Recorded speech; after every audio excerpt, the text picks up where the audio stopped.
Your body cams will be transmitting that. The police will be on their best behavior because we're constantly recording, watching and recording everything that's going on. Citizens will be on their best behavior because we're constantly recording and reporting everything that's going on. When you come to government and what government's doing, there are artificial intelligence tools, and some of them I know that Oracle have developed around financial management for government, but also tell us a bit about what, because you're right at the forefront of this revolution, what it means for what government should do in terms of its digital infrastructure, digital ID, data centers, and so on. How do you take advantage of these incredible AI models? And the first thing a country needs to do is to unify all of their data so it can be consumed and used by the AI model. You have to take all of your healthcare data, your diagnostic data, your electronic health records, your genomic data. And in the Middle East, in the UAE, for example, they're incredibly rich in data. They have a lot of population data. The NHS in the UK has an incredible amount of population data, but it's fragmented. It's not easily accessible by these AI models. We have to take all of this data we have in our country and move it into a single, if you will, unified data platform.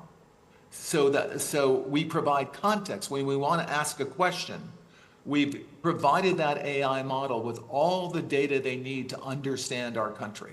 So that's the big step. That's kind of the missing link.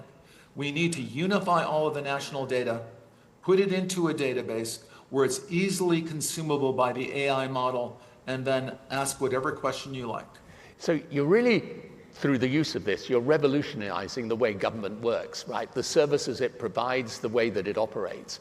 What about things like financial management, procurement? How can AI help a government operate more efficiently, more effectively, give a more direct and better service to the citizen?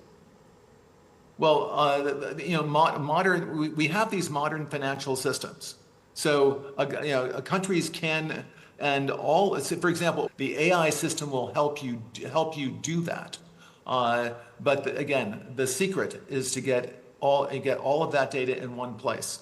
Without having the basic data, it cannot answer the question about your country.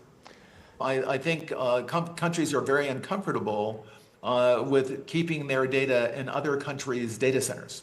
So I think part of our essential infrastructure, just like airports obviously need to be in our country, or they're not terribly useful. Ports need to be in our country, and they're not terribly useful.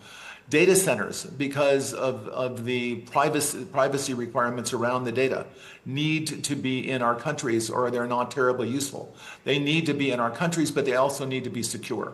And there are new technologies right now. This is the last year you will ever log on to an Oracle system with a password. Next, by the middle of this year, I'm quite certain you are Tony Blair. So how do I know? Well, I look at you, I hear your voice, I listen to the kind of questions you ask. I'm pretty sure you're not synthetically created in having this conversation.